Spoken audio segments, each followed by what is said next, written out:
Hi friend, जय जगन्नाथ। तो जेहेतु आज संडे थिला तो संडे प्लान थिला आज किसी अलग। तो सडनली प्लान चेंज हो गला कि आज माछ करवा। कहना संडे आउ कौन करवा। संडे तो गोटे टाइम किसी आइंष करदेले दु टाइम हो जिवो। तो जेहेतु पंचक थिला, पंचकर तो 5 दिन करिया था किंतु आमे 3 दिन करदेबु। सोम मंगल बुधवार बुधवार फाइनल। तो पुणे होची गंगा भाषा पुणे बुधवार।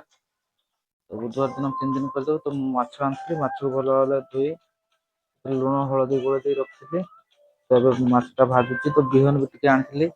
ତ ବିହନକୁ ଟିକେ ବଡା କରିଦବା। ତ ବିହନ ସାଙ୍ଗମାନେ କଣ ମାନେ ମଞ୍ଜି କୁହନ୍ତି, ତ ଆପଣମାନେ କଣ କୁହନ୍ତି ତ କମେଣ୍ଟ ମୋତେ ଜଣାଇବେ। ତ ମୁଁ ଏପଟେ ମାଛ ଭାଜିଦେଲି ଥରେ, ତ ସେକେଣ୍ଡ ଥରେ ଯେତିକି ଥିଲା ପକେଇଦେଲି। ତ ଏପଟେ ଲୁଣ ହଳଦୀ ଆଉ ଲଙ୍କା ପକେଇ ଦେଇକି ତାକୁ ଭଲ ଭାବରେ ଗୋଳେଇଦେଲି। ଏଠି ଛୋଟ ଛୋଟ ଆଳୁ ବି କାଟିକି ରଖିଥିଲି, ଲୁଣ ହଳଦୀ ଗୋଳେଇଦେଲି। ତାକୁ ଭାଜିବାକୁ ପଡିବ।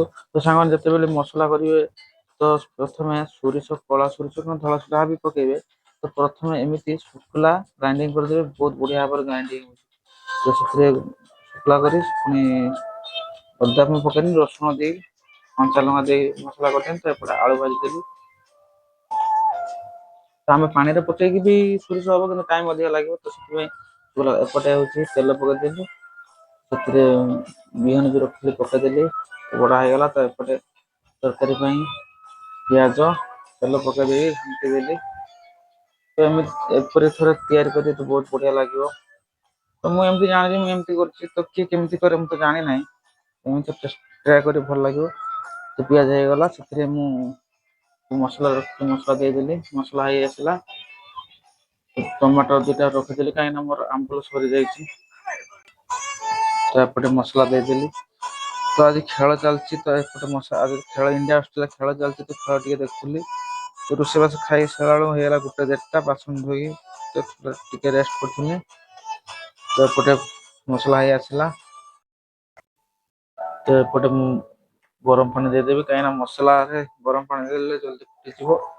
ତ ଯୋଉ ଯେତିକି ପାଣି ଦରକାର ଦେଇଦବ, କାହିଁକିନା ସଣ୍ଡେ ଯେହେତୁ 2 ଟାଇମ୍ କିଏ ରୋଷେଇ କରିବେ, ସେଥିପାଇଁ ଥରେ ରୋଷେଇ କରିଦେଲେ 2 ଟାଇମ୍ ହେଇଯିବ। ତ ମୁଁ ଦେଇଦେଲି ପାଣି, ଗରମ ପାଣି। ଯେତିକି ପାଣି ଆବଶ୍ୟକ ଆପଣ ଫୁଟେଇଦେବେ। ତ ଏଇ ଭିଡ଼ିଓଟା ମୁଁ ସକାଳୁ ତ ଛାଡ଼ିଥିଲି, ଆପଣମାନେ ଦେଖିବେ। ଯୋଉମାନେ ବି ମୋ ଚ୍ୟାନେଲରେ ନୂଆ ଅଛନ୍ତି ଲାଇକ୍ କମେଣ୍ଟ ସବସ୍କ୍ରାଇବ୍ କରିଦିଅନ୍ତୁ। ଏତେ ସାରା ଭଲ ପାଇବା ଦେଇଥିବାରୁ ବହୁତ ବହୁତ ଧନ୍ୟବାଦ। ତ ଯୋଉମାନେ ବି ୟୁଟ୍ୟୁବରେ ଅଛନ୍ତି ତ ଲାଇକ୍ ସେୟାର କରିଦିଅନ୍ତୁ। ତ ମୁଁ ରହିଲି, ଜୟ ଜଗନ୍ନାଥ। ଦେଖା ହବ ନୂଆ ଭିଡ଼ିଓରେ। ବାଏ।